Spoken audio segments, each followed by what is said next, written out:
Boom! Let's go. Corporate Nightmare episode 6. We're back, baby. We're back. Let's go. It's May 16th at the time of us recording this, and that means it's officially been 1 year since you and I sat down and uploaded our very first episode. Yes, sir. Which is gnarly to think about. It's been a wild ride, man. We did this. We're doing this 1 year now. Yeah. One year. It's become our new normal. It's weird. It doesn't feel like a whole year, right?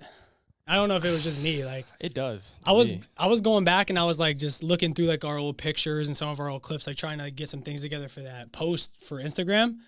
And it actually seemed like it was actually weird because like, whoo, yeah, I know. Let's go. It's weird. It's been a while. Yeah. But it's like weird. Like, you know, like how you post, like your life almost moves in like podcast drop chapters, if that makes sense. Right. Like what you did the week that dropped. Right. If that makes sense. But I was looking through like my old pictures and like seeing like what we were doing or like what I was doing some of those weeks while certain podcasts were uploading, like those situations, if this all makes sense, I probably sound crazy right now. Yeah. But those like scenarios in which I was in outside of the podcast seem like they were forever ago. Right. But the actual podcast drops themselves do not feel like they were that long ago.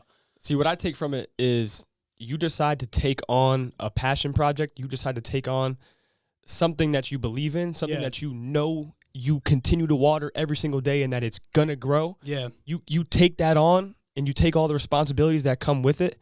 And bro, it just elevates your life like mad. Oh my God. Yeah. Like we were completely different people the day we decided to pull the trigger, episode 1, all throughout that year. And now, completely different people. I think our perspectives are different. We've seen different parts of the world just a little bit. I think that the way that we just maneuver life is so much better. Yeah. Because we have this thing that we're working on, this thing that we believe in. Yeah. You know?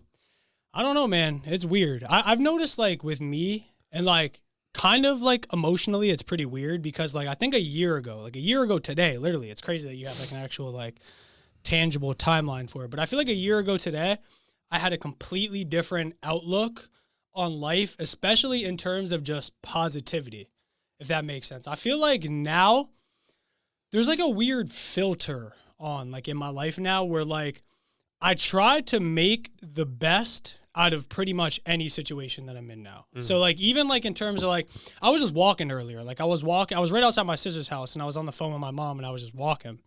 And I was like looking around. And I was just like, yo, like, you know how like when we were walking around in Texas and you're looking around and everything, you're like, oh, like, wow, this is so beautiful. Like everything about it, like, wow, like this is so beautiful. But it's because it's new and it is beautiful. But where I was walking, and again, in the heart of Wilkes-Barre, I'm like, wow, like if you really like just think about it, like this scenario, like the wind's blowing, the birds are chirping, there's trees everywhere, flowers everywhere. I'm like, yo, this is actually like really beautiful. Like just this situation, like that we're here and like how happy I feel and how happy I've been recently. Like, I don't know. Like, it's just, I have like a new filter on my life now. And I feel like a lot of it is in due part to like this whole podcast and this whole journey. Well, I think a lot of what we're doing is essential to leading a happy life. I think anybody, especially any young man who is wanting to change or wanting to create some type of legacy for themselves has to have something that they're working towards, because that just might be it. It's having something that you can continually make progress in. I think that might be what it's all about. Or just something bigger than you in general. Yeah. Like something that is bigger than just like the subtle annoyances that take place in every individual's life. Right. Like everybody experiences problems and a lot of us experience the same problems. Right. And it's very easy to let those problems like overwhelm you or consume you when you don't have a lot going on. Right. Like if your life is like the same thing every day, I wake up, I go to my job, I come home, I chill with my family, I eat, I shower, I go to bed, and I wake up. Problems like seem like they tower over you and that's your life. Yeah. But like when you have something bigger than you, and granted, we were even just talking about before the podcast, not taking this route, but like when you experience a lot of the problems we experience with this podcast and like a lot of the things we've been going through, it makes a lot of the problems in like your personal life feel like a little bit normal. It's kind of like what we were just talking about with Brian is like when you like set something that is like even subtly harder than like what you were experiencing prior, it makes that thing that you have to do so much easier. So like I feel like when you like diversify your problems in that way, like now we have something bigger than us that has its own problems. It's like a baby. Like you got to like give it its food. You got to nurture it. You got to let it go. But it also has its own problems. then you got to be a little less selfish and think like, all right, maybe my life isn't as bad as I think my life is. Maybe these problems that I'm experiencing aren't that bad. Now this thing that's experiencing some problems, like I got to water that. I got to focus on that. Yeah. So it makes your own personal problems, I feel like, a little bit easier too. Yeah, when you have something that's bigger than yourself, you have to consider that your problems aren't as significant as you're perceiving them to be. Yeah. There's something else that needs your attendance. Mm-hmm. And you have to dismiss some of your own personal shit Mm. and just resolve it and see it for what it is Yeah. to tend to what's really important to Yeah. you. It's funny you said that because another thing I experienced on that same walk I was talking about earlier was I was thinking about, do you ever like, I love the idea of nostalgia. Like I love like thinking about the past and like getting very like emotional or like sentimental about experiences in your past. Hold on. There was just something I really wanted to build to. What was it? Fuck. I know I hate that. The podcast jitties. But no, what I was getting at was it's crazy how when you think about things like that tie into nostalgia, like old experiences in your past life, it's so amazing to me how you never think of any negative situation or negative scenario from that time of your life. Like it's always just only for me the positive shit. Like when I think back, like for example, you remember like the old days where like we would just come home, North Penn Ave, we were playing Mortal Kombat all day. Yeah. Like we were kids, so we didn't have a lot of problems, I guess you could say. But if you think back to during that time, I'm sure there was a lot of shit going on, like problems related or shit that we might have just been blind to, that when you think back onto that time, they're just not there. Like when I think of like nostalgia, it's really only the good things from that point of life. It's never really the negative shit, for me at least. Maybe because it's so long ago. I mean, how do you perceive the times when we were walking at 3 a.m. from Kingston to Sturdy Ave? It's always just like good stories, I feel like. Really? Because like there was a lot of complaining. There was a lot of bitching. Yeah. Like, I'm not trying to walk right now. I'm too comfy. Yeah. There was a lot of girl trauma going on back then. There was a lot of stuff. Friend, beefs, stupid shit. You know, the best thing that I like to bring up in terms of that, because it's like...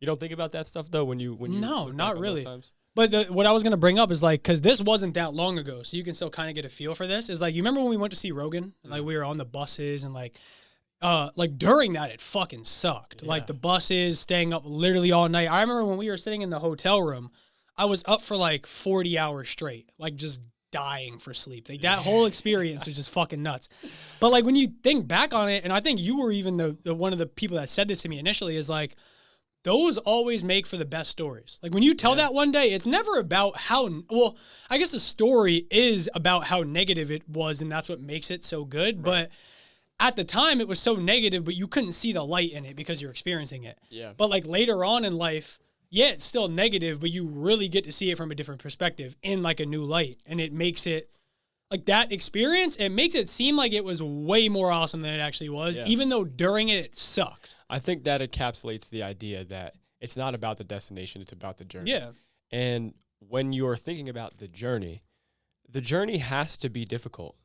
Well, for one, it has to be difficult because without adversity, you don't know what you're capable of. Yeah. Without troubles, you don't know how strong you are and what you're capable of overcoming. That's one.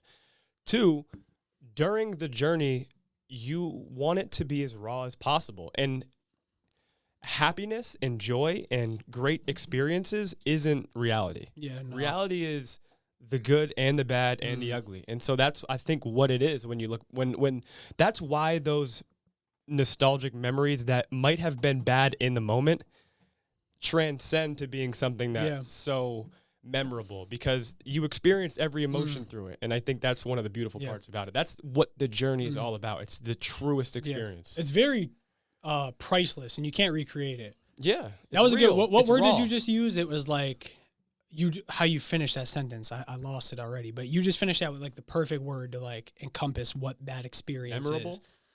No, I don't think that's what it was. But raw is a good one too. Raw. Like it's very raw. Like you get whatever it is and whatever comes with it. You just got to experience it, whether it's good or bad. But those situations, like I definitely think they make a person. Like that's like kind of like you take all these different life experiences and then mold them all together. And that's kind of what creates like an individualistic experience of like the world, I guess. And I think what we're trying to do is tie that idea into what this podcast has been over the past year. Yeah. It's been raw. Oh my God. It's been real. Yeah. There's been both highs and lows.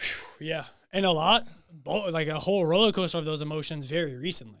For sure. Very recently. Let's not get too deep into it. No, we don't have to. I mean, because honestly, shit's going good now. Yeah, it is. So, like, you can't even be too mad about it, especially, like, all the hacking shit. I'm sure that's probably what you were referring to. We got hacked. Yeah, we got hacked. Our YouTube channel, our podcast, Instagram, my personal Facebook. I don't really give a fuck about that. But the Instagram and the YouTube are pretty big. But, like, nonetheless, like, right now, it's not currently a problem. So that is going to make for an awesome story one day. Like, when you're talking to somebody about it, like, oh, you remember that time, like, we were at, like, 700 something subscribers and we got hacked, we almost lost all that shit, like. Yeah, and on these adventures, you're forced to grow. You're forced to learn and to adapt. Yeah. And by us getting hacked, we learn, like, oh, we got to check our boxes. Mm-hmm. Oh, we're still very fragile in some ways. This thing could be better reconstructed, almost galvanized. We can strengthen this thing so much so that we're unbreakable. Yeah. Like the titanium shin bone. And that's very symbolic to life though, too. Because like think of like how much you don't think about the problems that can occur when they're not problems. You gotta have insurance, bro. Yeah. You gotta do them good buddy ups for those who don't know, the neck ups, so that you have a strong foundation. Good buddies. You gotta have a strong foundation. You gotta have buoyancy. Yeah. You never know, like, though, what can really happen to you, like, if you're just not prepared. That's why I think it's always better to be prepared. And for anybody fucking wondering, try us now, because we're like Fort Knox over here. Yep. But, I mean, it is what it is. Knox, son. Luckily, though, like, with an experience like that, and I know, like, and this is all off camera shit that we never talked about, because we really didn't talk about any of this on camera yet. But I remember, and I kept telling it to you. I was like, God damn, bro. What? I gotta keep coughing. Yeah. Go ahead, Dom. That's that Spartan Ultra shit. We gotta get into that too. But we were experiencing that, and I know like you probably remember, I was very like optimistically excited about this problem, because I feel like, and how I described it was, and I remember this was like, it's like how they describe when you break a bone. It's like it heals back stronger. I feel like this was one of those situations where like, yeah, it really sucks in the moment. And yeah, we really dodged a bullet, because shit could have went really bad and it could have been a lot worse and a lot harder to bounce back from. Right. But because we were able to see it from all perspectives and we were able to like dictate every variable, now we understand what's possible, what's like really out there and what we need to avoid and what we need to get better at.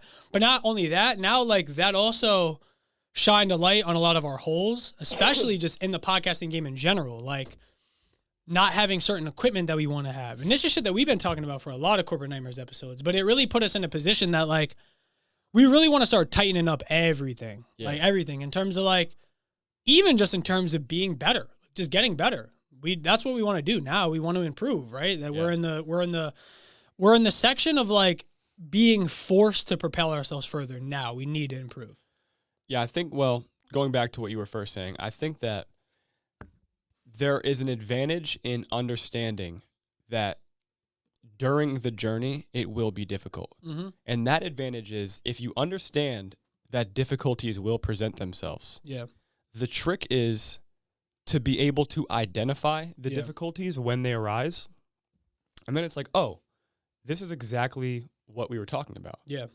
And then with that, I think that you can appreciate it a little more instead of being fully immersified into the troubles. Yeah. If you can understand the troubles as simply learning and growing and having to adapt, then I think it makes life more enjoyable. Yeah. I think it makes these endeavors more enjoyable because you understand what you're getting yourself into. Yeah. If you are going to set any formidable goal, you have to understand that there will be difficulties. Yeah. There will be people that stand in your way and roadblocks, and knowing that sets you up for success. That's one part of going into something that challenging. But even that, like, I feel like that's something you have to develop during whatever it is that you're doing. I mean, maybe you can like say mold that skill now and then take it with you going forward, but that's not something we necessarily had prior to starting this whole journey. Like we didn't recognize even a quarter of the problems that come with all this shit. Like I remember a lot of the major roadblocks that got in our way early on and how big they seemed in the moment. Now, like they pale in comparison to other problems, but it was shit we were not ready for, especially in terms of tech. Cause like how do you weather yourself for those problems if you're not experienced with tech? You know what I mean? Or if you don't really care about it prior. Now you kind of have to, because when you think of like podcasting, for example, face value, it's you sit down and you talk to people with microphones and there's a camera going. Yeah. But like what you don't know how to do is to make all of those things function together. Brother. Or like how to even get a video ready for upload. Like I remember when we recorded our first podcast and you go to upload that shit and it's like your podcast is in .wav format. It needs to be MP4 or something else. I'm like, what? Right. I thought you just recorded this shit and uploaded it. Nah, it's not that easy, bro. And when it comes to this tech shit, bro, I'm sure you know, but me more than anybody, I'm a hard-boiled human, dog. Like, I'm not built for this shit. Oh my God. I swear.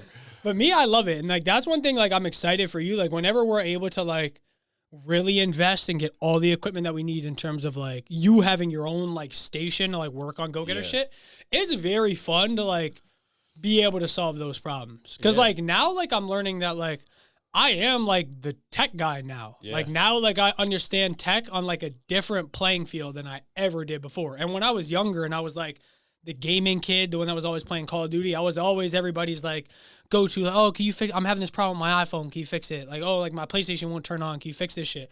That stuff I was able to do, but I was so dumb with computers, so dumb. So like even how to access like emails and stuff, I didn't understand any of that. But now that I can just go home and like get my little bat cave and just start going at it like some, I don't know, some crazy Lex Friedman shit. Like now like, and that's all like I learned that over time, like over this whole last year. It's so cool that like we actually have like a time frame for it now. It's literally been 365 days since we started that. Since this has been on our plate. Yeah. So now like in that short amount of time, we were able to figure out all of those things.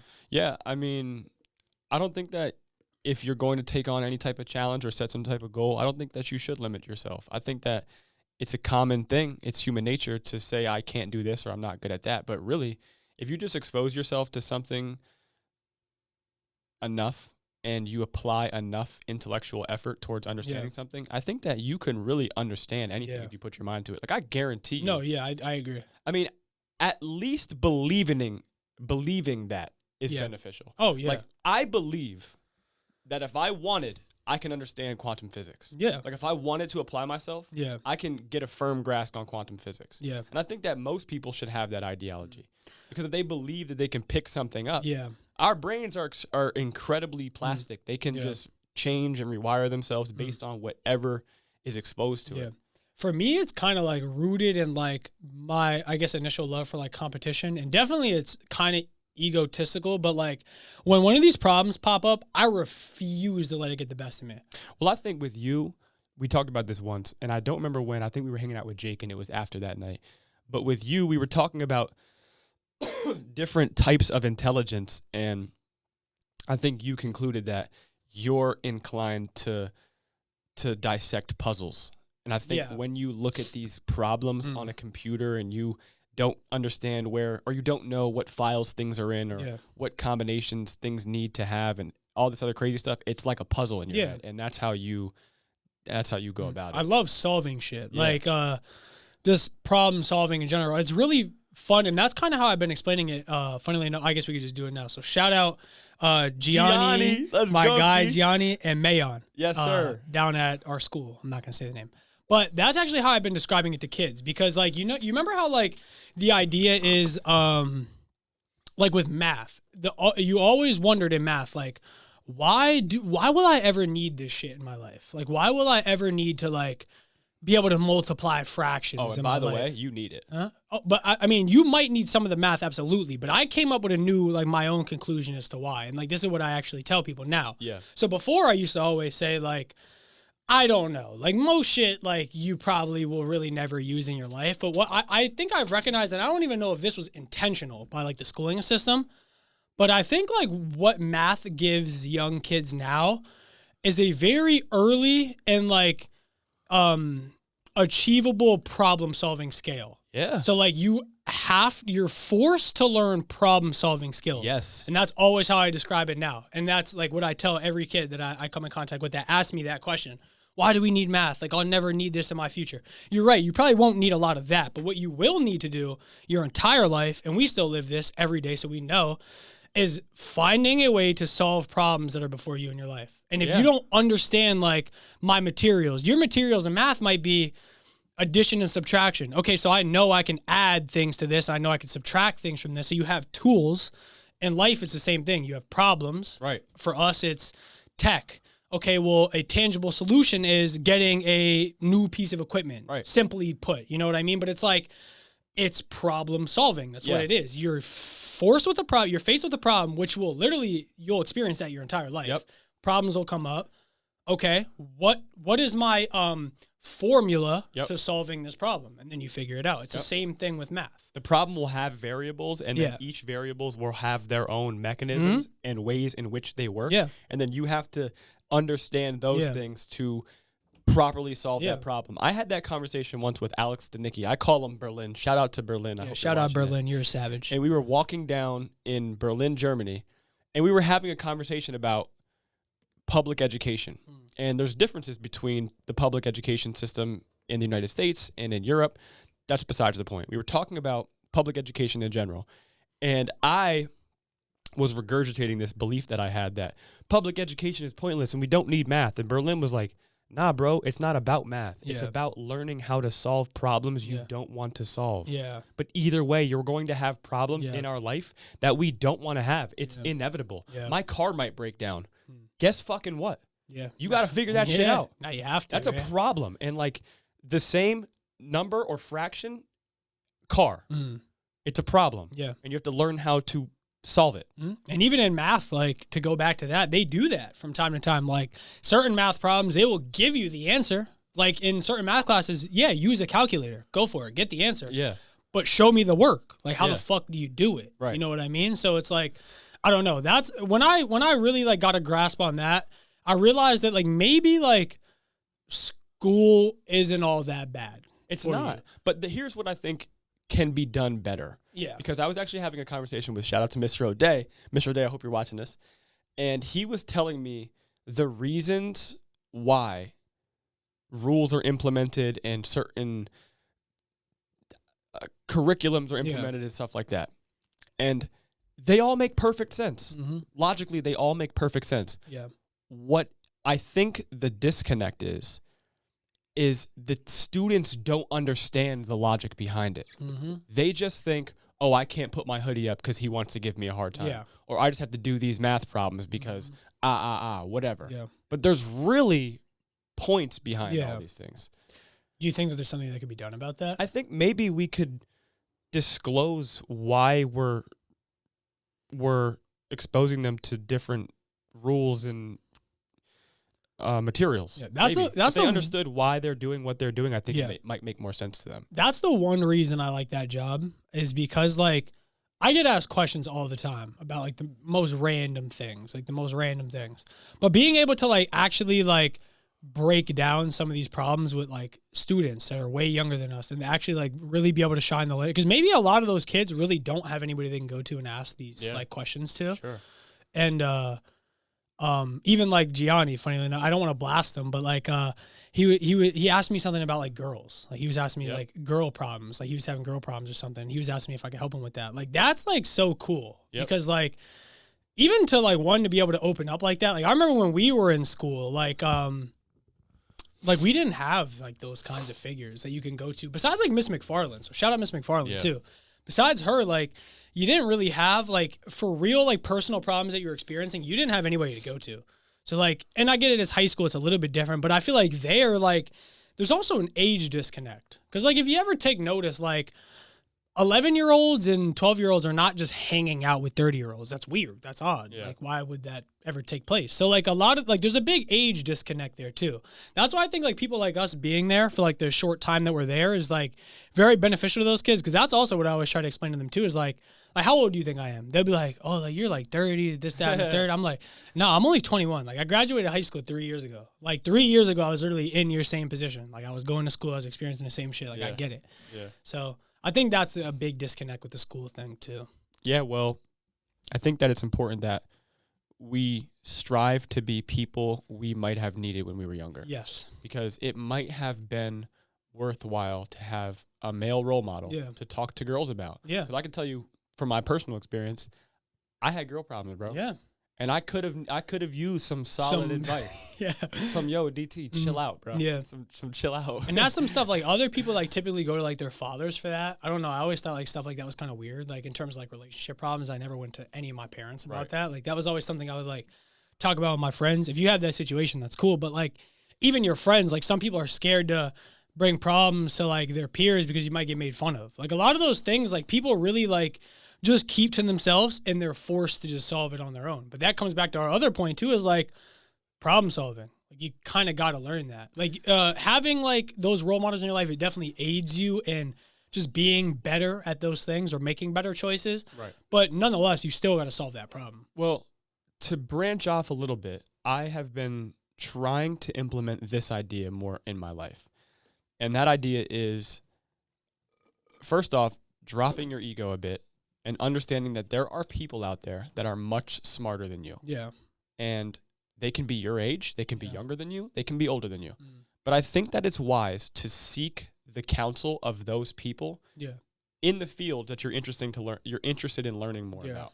So, for example, if you and I wanted to learn more about tech, I think it might be more worth our time to talk to a guy like Kyle Burrell, who's integrating neuroscience and artificial intelligence to help us with technological problems than by trying to troubleshoot, going on YouTube, going on you definitely Google. waste time doing it that way. Sure. So if you have the resources of a person who knows more than you, who has more wisdom or knowledge or understanding than you, that's completely worthwhile. That's a great idea. Yeah. I'm cursed with thinking that I can do everything by myself. That's such a curse of mine. Didn't Mr. Beast have this idea of, you probably know, you can probably explain it better than I could, but I think Mr. Beast said that he preferred to have a bunch of friends around him that were attempting to do the same thing, and then when this group of friends made mistakes, they would teach everybody else about the mistakes that they made, particularly about building YouTube channels. So when they were discovering a new strategy to appeal to the algorithm, they taught all their friends this. So their friends didn't waste 14 months having to learn this. They just had this immediate fast pass to learning this thing. That's a really good point. I don't think that necessarily applies to everything, because like say for example like something like podcasting, there's no like textbook for this. Like you have to figure out these things on your own if you choose to go that route, or get in contact with people who can explain the situation to you better than you could have understood yourself, I guess. Well, there might not be any textbook, but there certainly is experience. And think about what Bill Corcoran did for us. I mean, he's been in the game for 3+ years now. Bill's crushing it. Shout out On the Stacks and Bill Corcoran. And we had the opportunity to sit down with him and just pick his brain. And, bro, he just put a whole lot on the table that might have saved us an entire year. And more, like, even more than that, like an added part that, like, other people don't realize, too, is even just being there, like, going to, say, like, his studio. Like, we obviously did the podcast there. But, like, before that, like, the first time we went, and, like, at that time, we obviously didn't have no, like, shout out the fucking lights, too. I don't know if you guys have peeped that, but we got some new lighting upgrades in here. But, I don't remember what we had in here before we even went to his place the first time, but going there and seeing like what's possible for a studio too was also like, wow. Because then it really shows you like, now I don't got to do as much research as like I thought I did. Like, how do you set up a studio? Where do you put mics? Where do you put the lights? Where do you put this? Where do you put that? He kind of like, and I'm a very visual learner, so you can see like exactly what he did. And like, like, okay, I kind of get it. You put the lights on the ceiling, so we kind of did something similar. But yeah, it's like, it's good to have mentors like that. Absolutely. A big portion of that, though, I think, is putting your ego aside. Yeah. And reminding yourself that, wait, I don't know everything. Yeah. I'm not the smartest person in the world. And I'll even set my pride aside enough to where I'm going to start asking questions and being vulnerable. Because anybody could have been like, oh, like, he got a podcast, I got a podcast. Like, that's competition. I don't want nothing to do with that. I don't want nothing to do with him. That's a scarce mindset. Like, oh, like, my stuff's way better than his. Like, this. Like, but you don't grow that way. Right. I mean, you might, like, grow in a very negative direction if you go that route. But, like, and that's something I definitely took from Rogan a lot, too, is, like, to get rid of that famine mentality. I don't think I ever really had that, but, like, I think there's so much, like, health, wealth, and abundance, like for everybody. Like Yeah. everybody can eat. Yeah. Like it's not really all about you. Yeah. And like you don't need to gatekeep or control like the narrative. Like there's stuff out there for everybody. Like if you want to eat, go eat. It's very possible for us all to eat. The pie's big enough for everybody. Literally bro. for everybody. Yeah. And especially if you choose to just, if you want to be in your own lane. Like I'm no flashy person. I don't want to be like super all over Instagram, like posting like a real influencer shit. I just want to blow this up and like stay in our lane, the GG lane, build an empire. You know what I'm saying? For the family, like our family, like just be able to do that. Like, yeah, there's enough for everybody to eat. There really is. So I like how you said that. I just want to blow this thing up and create the GG empire, which we will do for sure. But to take another turn here, I like this quote that our good friend, our best friend, Matt Sachs, said one day while we were in that Texas hot tub. Shout out, Matt. So we were talking about, remember this conversation? We were talking about why it is that people seek fame and is it ethical to seek fame? Yeah, I do. And Matt was like, nah, man, that should not be your objective.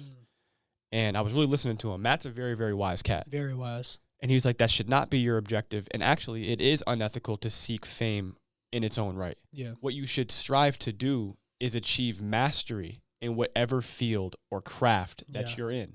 And then with that mastery, add value to the world, add value to the community. And then that will inevitably bring you money in abundance, acknowledgement in abundance. But first, seek to master your craft. Yeah.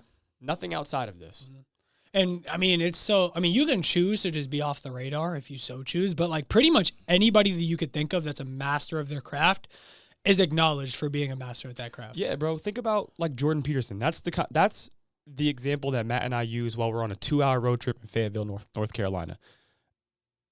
Jordan Peterson mastered the understanding of human nature and psychology. Yeah. And then with that, he began creating content and building Patreon accounts and writing books. Yeah.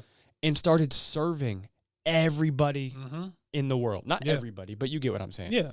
He started impacting the lives of millions of people just because he fucking put his nose down and grinded to understand on a fundamental level what his craft was. Yeah. Same thing with Rogan. His craft was simply just being curious, loving MMA, loving talking to the most interesting people in the world. Yeah. Bro fucking mastered it. He's been on these mics 10,000 hours, learned how to articulate himself maybe better than the top 1% of people in the world. And it's crazy because with that, he is now in a position where, like, in terms of my opinion, I would say he's probably the most influential person on the planet at the moment. Maybe in your life, but definitely one of the most in my life. Yeah. But because he focused primarily on mastering the craft, you're then able to add value to millions and impact the lives of millions of people. And that can be done with anything. Yeah. You could be a wrestler. Yeah. Instead of wanting to become a famous wrestler, try to become the best wrestler you can be. Well, think of like Gordon Ryan. Somebody like him. Like he wasn't even a huge Instagram guy prior to like gaining his notoriety. He just became the baddest fucking jiu-jitsu player in the world, and now he has fucking 500,000 followers. And Danaher. I firmly believe he didn't aspire to be the greatest coach in the world. Him especially. He just loved the art form. And so then much so. Gained notoriety for it because you can tell. And that's like kind of why, not because of that, but that's also why we talk so often about authenticity. Like there's something about authenticity too.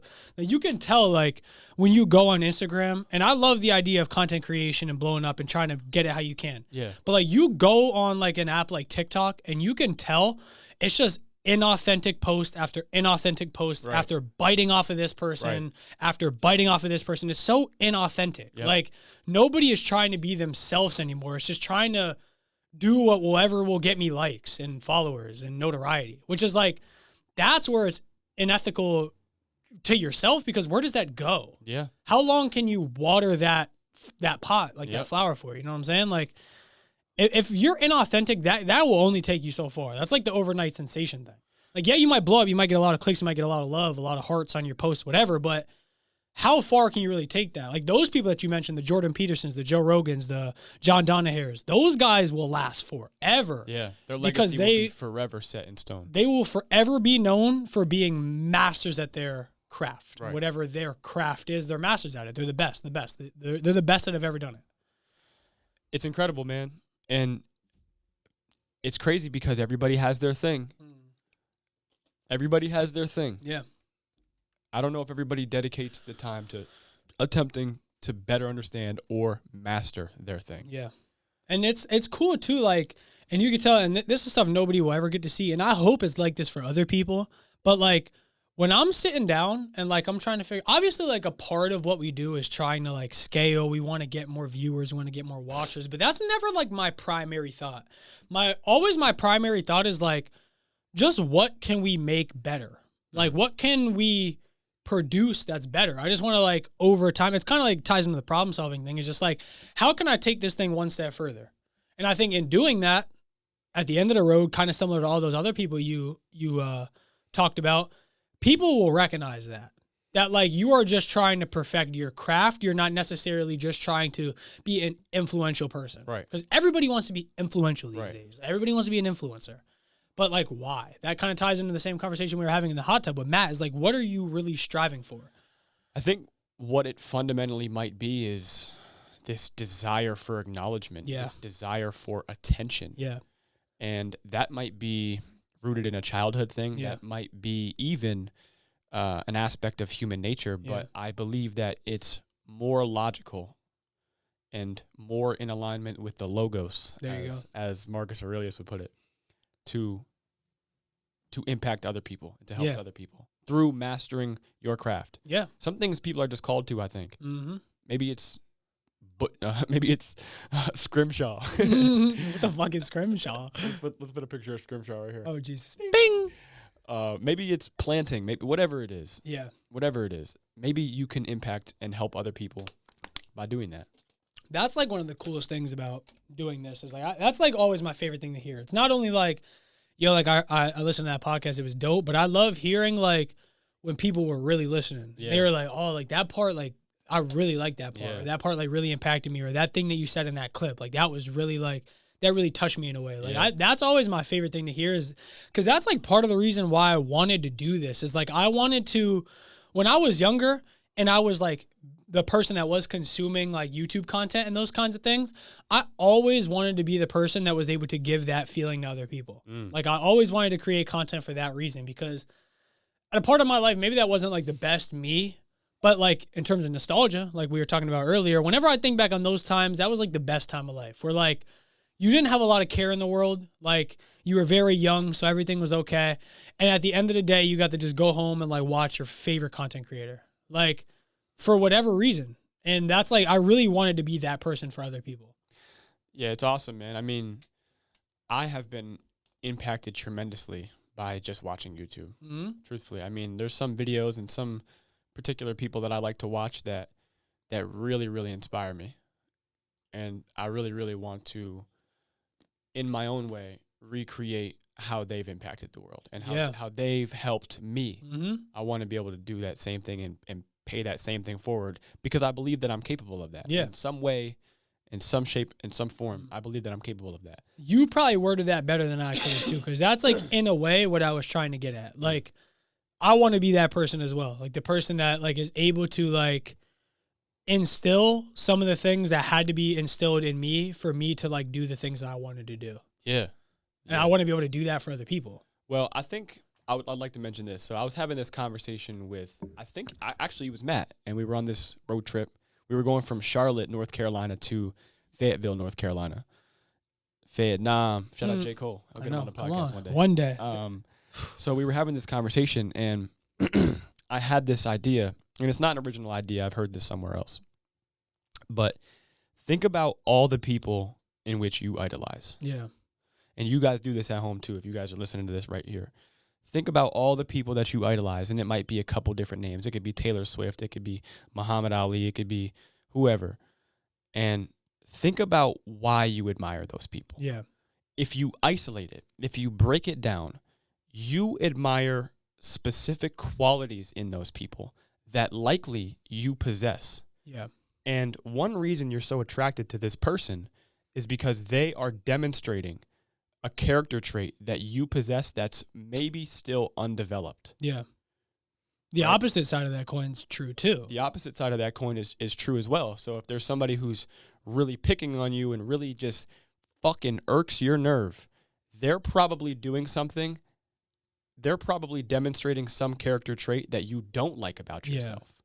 Or just something that you have distaste for in general, like an emotion towards just how other people act, but mainly yourself. Yeah. Like, it's all really a reflection, I think. I think the world really is just a reflection of your own reality and perceptions. Yeah. But I mean, I learned this when I began reading biographies. I started reading biographies about some of the world's greatest people, like Leonardo da Vinci and Muhammad Ali and Elon Musk and other specific athletes. And I admire these people because of these qualities. And I'm like, man, I have those qualities, but they're just not flourishing too much yet. Yeah.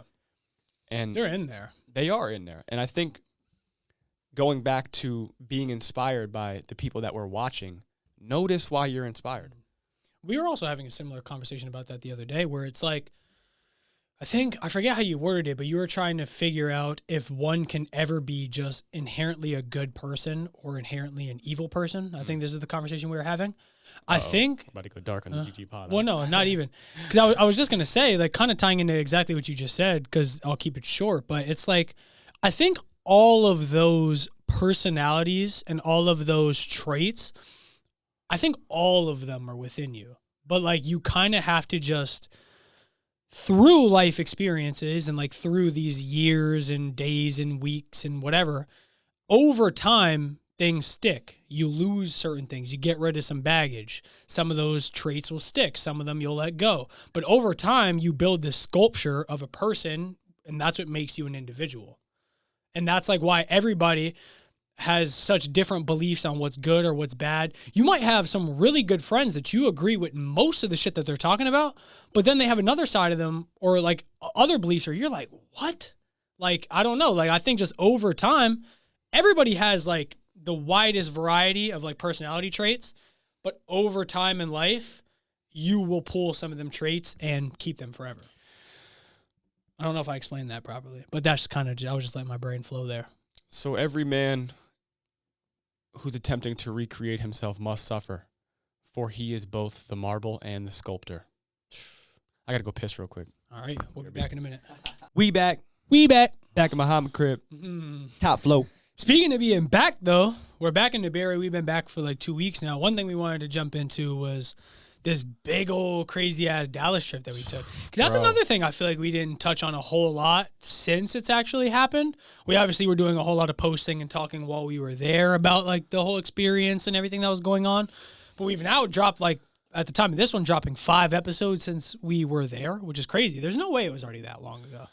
Wait, what? It was we dropped episode 50 the first full day that we were there. Oh, this will be episode 55, and that comes out this Thursday. Right. Okay. So it's already basically been a month since we got back. Yeah, I texted you last night. We have a vlog in the works, but we just got to figure that out. Yeah, we actually, because when I was developing that, and it really sucked, guys, 'cause this shit, and I don't know if I'll be able to do it again the same way, but I got like, not a lot done, but I started working on that vlog a good bit, and I was actually like making some real progress in it, but it was the day before all the hacking shit happened, and then I had to wipe my computer, and then we basically lost. What did we call that? The GG was attacked at all angles. Yeah, literally at all angles. But yeah, we were vlogging the whole time we were down there, and what sucks is like I definitely like want to make something out of it, but now we at least know what we need to do with that going forward. So now like one of the things we really want to buy is like Rode. The company that makes these Rodecaster. They make, and I'm sure you guys see them in TikToks and Reels and stuff. Somebody will have like them little cubes on like the stick or whatever with a little fluff ball at the end. They're like little Rode mics that are portable and they're used for vlogging. And we're actually in the process of buying a few more cameras right now. So maybe you'll see actually a lot more vlogs going forward. That's something I'm very interested in doing because I love that style of videos. Not like the corny style of vlogs that everybody else is used to, but just doing it our own way. Whether it's short, long, whatever, just doing it our own way, getting creative with it. But the Dallas trip was so much fun. He's good? Yeah, he's good. Yeah, man. Throwing up. We touched down in Dallas and bang, that city was beautiful. Oh, man. My God. And Matt's compound too, bro. It's crazy. I wrote down in the notes the hot tub late night ritual. Yo, that, bro, I swear to God, like that's like burned into my memory is seeing that Dallas skyline every night. Yeah, like bro. Every night before I would go to sleep. Beautiful.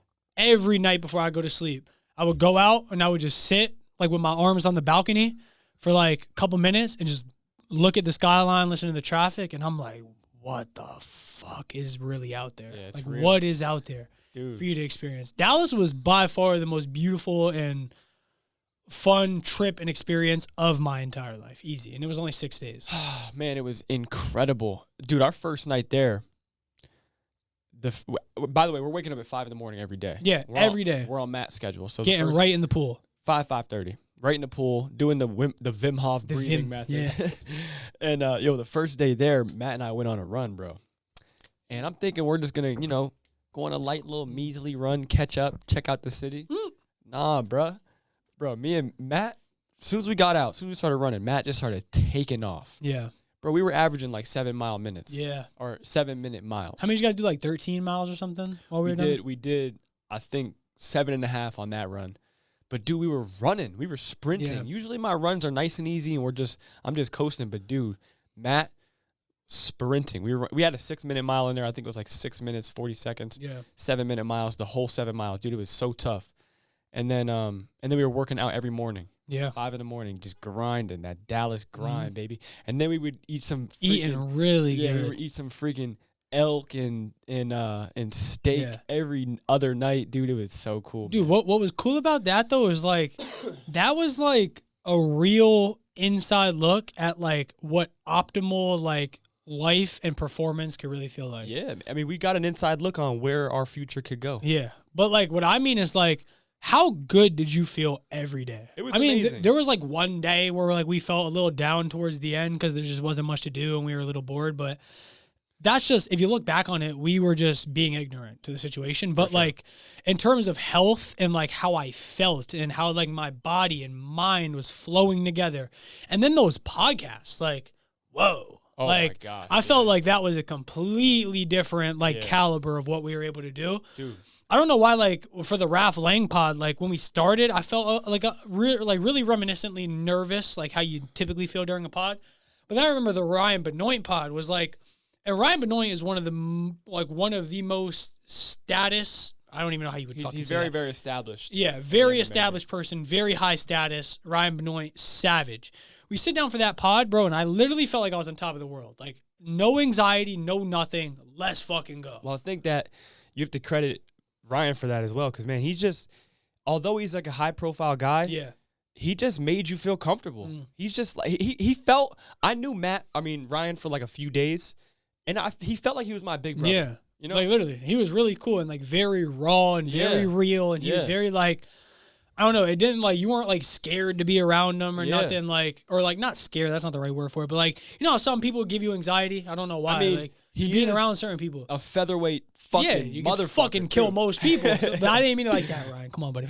But, no, Ryan's my guy. I can't wait to go back down there, bro, because I know even, like, somebody with him, the next time we go to Dallas, we got to do a part two. You got to tap in like, with him for sure. That pod was so fire. And you got your first MMA practice with Ryan Benoit. So my first MMA practice ever was with the ex-UFC and current bare knuckle fighter. Like, this guy has fought Sergio Pettis, like Brandon Moreno, yeah, like he's fought in some top flight guys. And I even seen wars, bro. Yeah, some wars, some crazy knockouts. I just seen recently Brandon Moreno on, I don't know if it was his podcast or somebody's podcast, actually shouted Ryan Benoit out. So like that was pretty cool too. Like, wait, whose pod? Oh, Savage. I think Brandon. Really? I don't know if it's his pod. It was like something like Life of a Fighter. It was like some kind of podcast. It was about fighting. So I don't know if it was his or if it was somebody else's. But shouted out Ryan Benoit. So what were we building there though? Why were we talking about that? I think we're just talking about Dallas and what it was as a whole. Yeah, well, that experience, it was just like my first MMA practice with a guy of that caliber who's like been in those wars and fought at the highest level. It's like it's like for a football player going and like being able to do a podcast with like your idol, like anybody. It could be like fucking like Jalen Hurts, and then actually getting to go like catch passes from him. Like it's like think of, like if that's what you do, think of like how cool that experience would be. Mm-hmm. Like it's the same thing. It's I don't know, but for us, I'm not like a huge MMA guy. I love like MMA in terms of like consuming it, watching it, UFC, all that stuff. I don't partake in it a lot, but especially in our field and with our podcasts, we do a lot of MMA related shit. So like being in that just realm, it was just so awesome. Mind you, when we did that pod with Ryan Benoit, you fucking good, buddy? He's good. Like an hour, huh? He's hot up here. Yeah. An hour prior to doing that power ride I've been doing, he was with Jamal Hill. It's like we missed Jamal Hill by like 2 hours. Literally, the current light heavyweight champ of the world. Shout out Jamal Hill. But just being there, like Dallas and Austin, because I want to get into Austin too. You are degrees, like literally a single degree. I don't know if anybody's like familiar with that like philosophy of like, what is it, 5 degrees? Yeah, so there's a term in sociology. I think it began in Hollywood with everyone's 5 degrees from Kevin Bacon.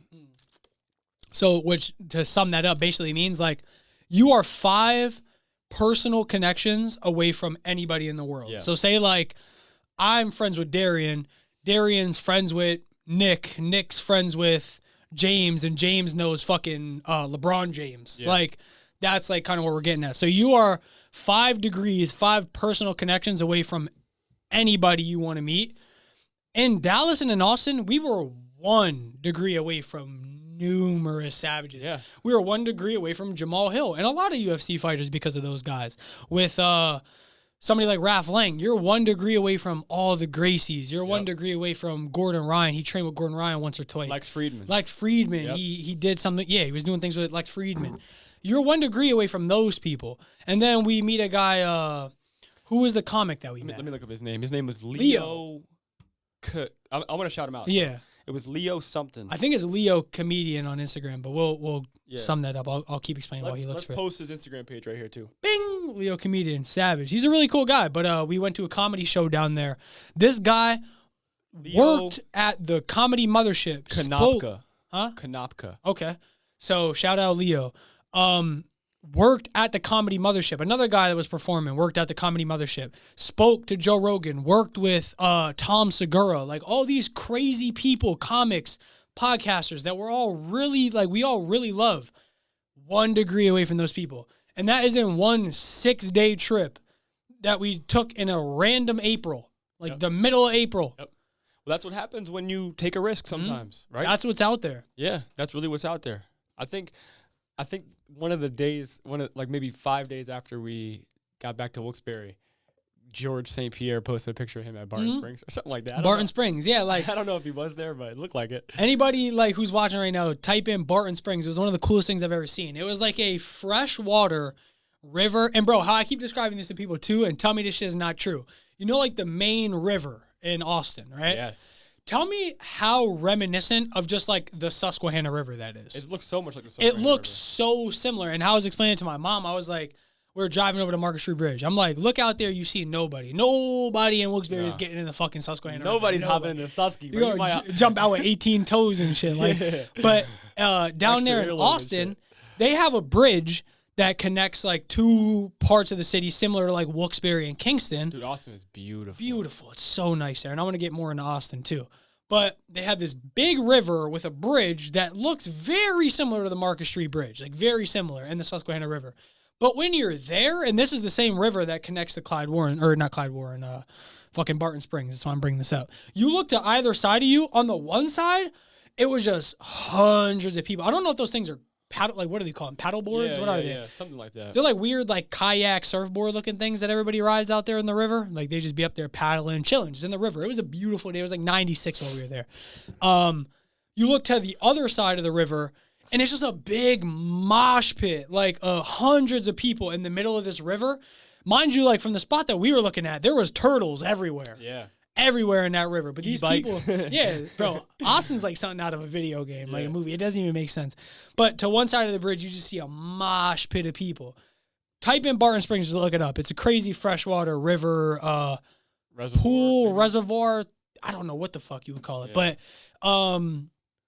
hundreds of people there. If not, there was probably awesome. It was insane. It was awesome. Austin was so crazy.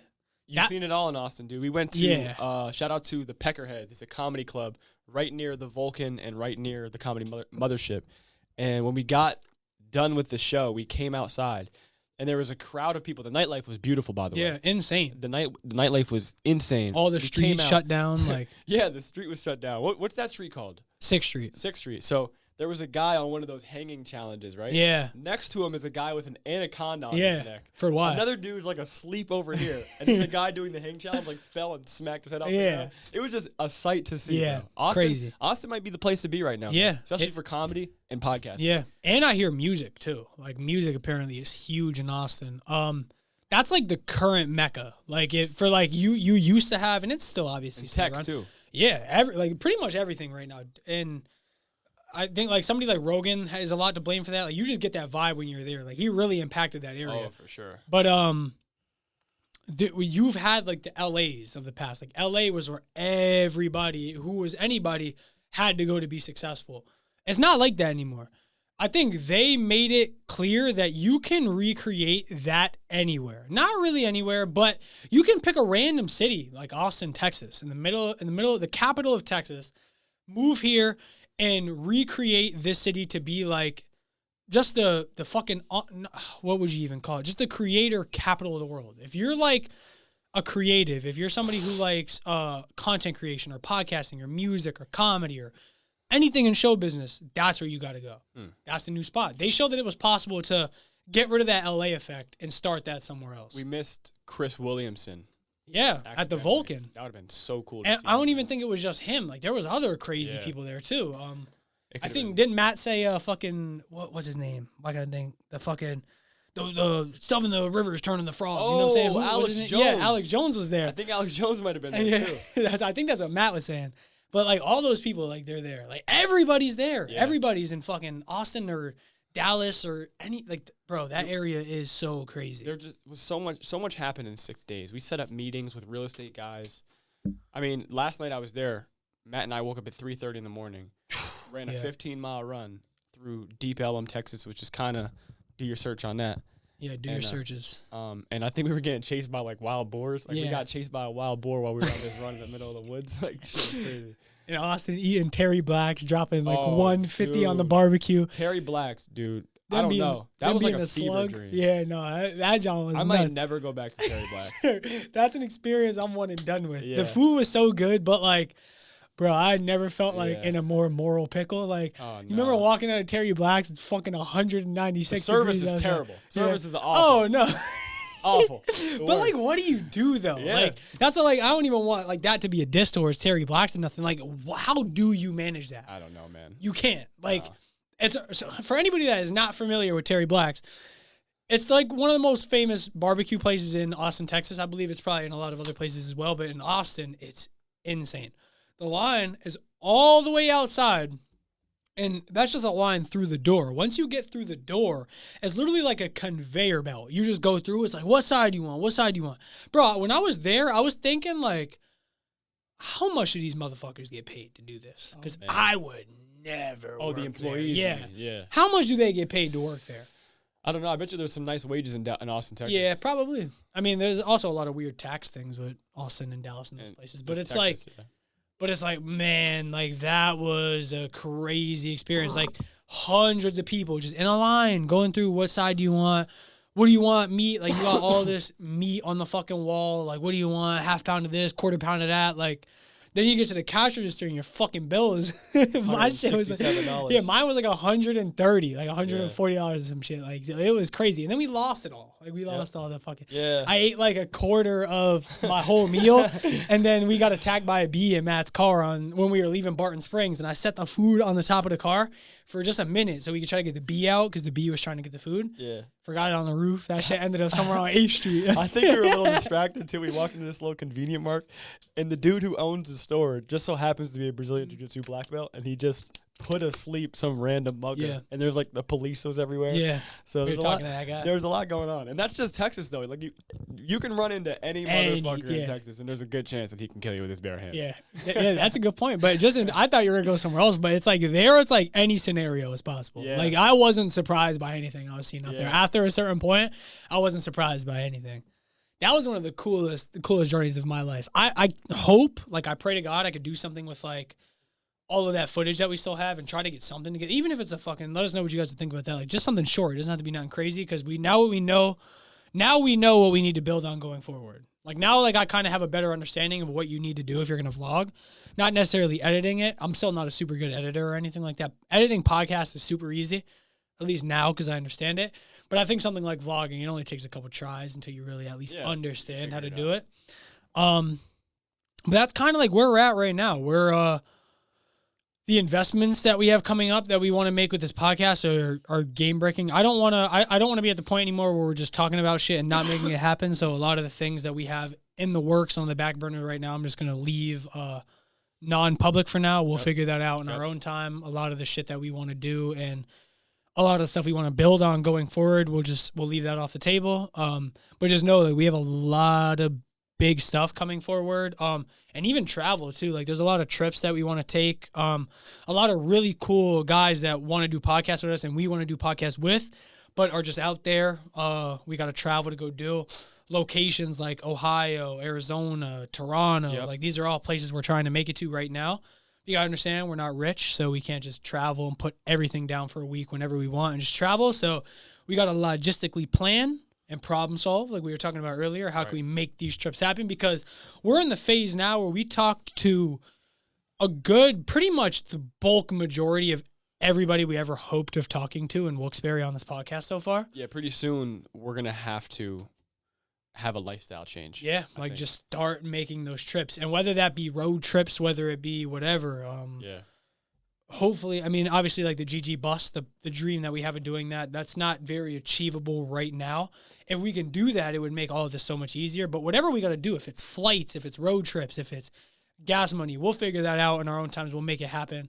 But yeah, you're right. We're at a point now kind of where we got to start making those lifestyle changes. We got to start getting out of this area more often because not only is there so much more out there in terms of just like physical and like emotional experiences you need to just obtain in this life. Like you got to get out there and experience that stuff.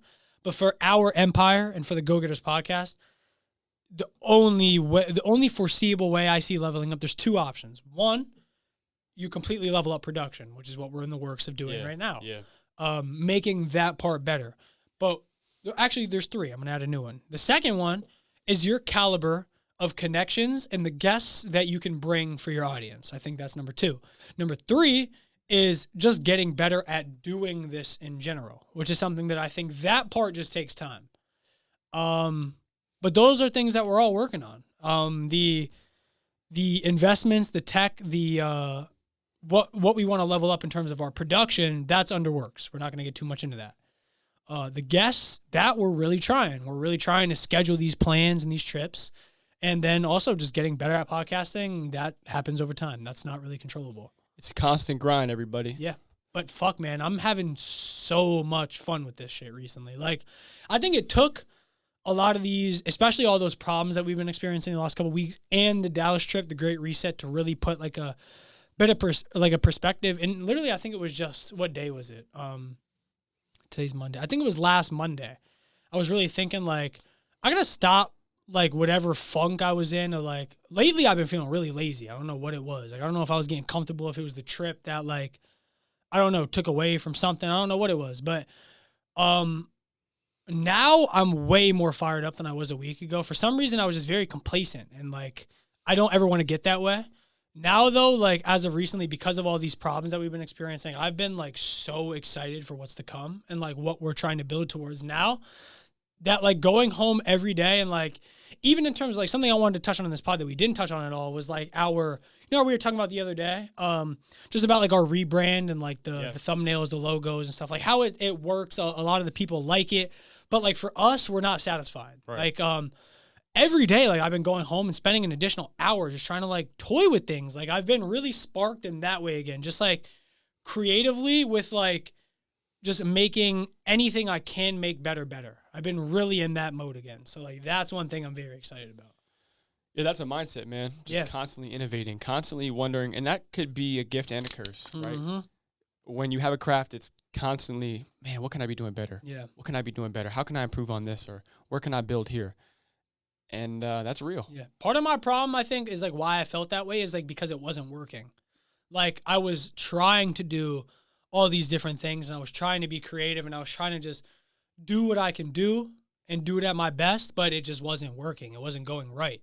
So like, and that was with anything. That was with like editing the vlog. Like shit was going wrong with that. Trying to like toy around with these thumbnails or whatever. Like the clips even like, I don't really like the way that looks. It's not working. Like, and I'm just getting down on myself because I know I could be doing better and I'm not. So now like I really feel like I'm in the mode where like, fuck that. Like I don't want to sulk about it anymore. Like just figure it out. Just make it happen. And that's like where I'm at now. And it feels good. Boom. Go Getters Podcast. Corporate Nightmares, episode 6. I love these fucking podcasts, man. Yeah, man. I'm hoping that by us just talking and us just having to figure some things out, I hope people who are listening to this can pull something from it. Yeah. You know, I hope that they can build with us and whatever it is that they're doing. Because we have these conversations all the time. Like we've only filmed 6 Corporate Nightmares podcasts, 7 if you include the first podcast that we ever posted. But like these conversations that he and I are having, we literally like go through these conversations all the time. Like we talk about this shit all the time, but it's just all off camera. And this is some of the stuff similar like what you were talking about earlier, like, or like what we were talking about earlier. There's no real guidebook to life, or especially like any craft or like what you're trying to do, or just to be creative in any endeavor. So like, I really like the Corporate Nightmares podcast as like a way to really shine light on what's going on mentally, emotionally, physically with us, but not only us, but the podcast as well. So just be transparent. Like everybody has an inside look now of like what it's like to be a fly on the wall when you and I are talking about this shit, when the cameras aren't rolling. Yeah. This is the shit that's constantly boiling or we're thinking about in our head or constantly having these conversations. But the Corporate Nightmares podcast are a way to give the supporters, people that watch, like a dive into that, and you guys get to really see face value what it is we're trying to do. Yeah, we do what's called a war room every Tuesday and Thursday right now, and then obviously on the weekends. And so you guys are kind of getting front row seat to our war rooms. It's funny you said that. I think I accidentally called this the War Room podcast the other day. Really? Which is it's pretty cool because like in a way that's like what it is. Our Corporate Nightmares is just our word for it. Yeah. But like in a way, these are literally just like we're taking our war room sessions that we typically do, and we put them on a podcast. Yeah, we just it's obviously a little different. Yeah, a little bit different because like you want to leave out certain things, like especially some of the stuff like we were talking about earlier. Like I'm done like making promises and like, or not even promises, but I'm done putting stuff out there and not fulfilling myself because I hate doing that. Yeah. I just want to leave that stuff like off the net. Whatever you guys can feel whatever way about anything, but just know that behind the scenes we're working, whether nobody sees it. I don't care if anybody sees that part. Honestly, we are working and we're going to make this shit happen. So that's why I don't even want to put it out there, and just stay tuned because we got some real big upgrades coming to the pod. Cool. Game changing, man. Want to wrap it? Yeah, let's do it. Hey, GG Pod episode 6. Make sure you follow the Go Getters Instagram page, Go Getters Fitness. We want to get some more stuff going on with that. Yeah. We don't got to talk too much about it. Go Getters podcast page. If you're not following our Instagram page, I'm about to read through this camera and give you something. And Gianni and man, listen, you guys have the greatest of potential. Keep grinding, keep working. Not only them, though. I was thinking about this when I went downstairs real quick before we wrap it up. There's a lot of other you guys I know as well every day. Yeah. Like, I hear about this in the hallway. It's getting to the point now where way too many people there know about this. Yeah, right. And it's probably going to start getting to a point where it becomes a problem. So just know. It's like, no. But nah, like a lot of you guys, though, it's not only them, too. There's a lot of kids at that school that really, truly do have a lot of potential. Follow your dreams. Yeah, seriously. It is possible. I really do like a lot of you guys. And, like, I get to, like, get a little inside scoop of like what it was like to be that young again. And like those early stages, like those 4th grade, 5th grade years is like when at least I feel like I was developing this. Cause those were the times where I was gaming a lot. I was watching a lot of like YouTubers and a lot of those things, like even if they're not necessarily synonymous with what we want to portray now in terms of like the go-getters, like I was a real lazy kid when I was younger. If it wasn't for that experience in my life, I wouldn't be doing this. So I have to give my roses to that time of life. And at that time of life, when you are these kids' age that we're blessed with being able to operate with and being able to help their lives in any way, that's where we were before, I don't know, our lives became a little bit cooler. On that note, we love you guys, though. Seriously. Let me sign the camera real quick. Happy birthday, Gigi. It's the birthday. Yeah, we got to honor it. All right, you ready? 3, 2, 1. Happy birthday to you. Oh, damn it. Happy birthday, Gigi. Happy birthday, dear Gigi. Let's go. Biggest podcast in the world. Let's go. Happy birthday to you. On that note, see you guys on the next one. We love you. Peace.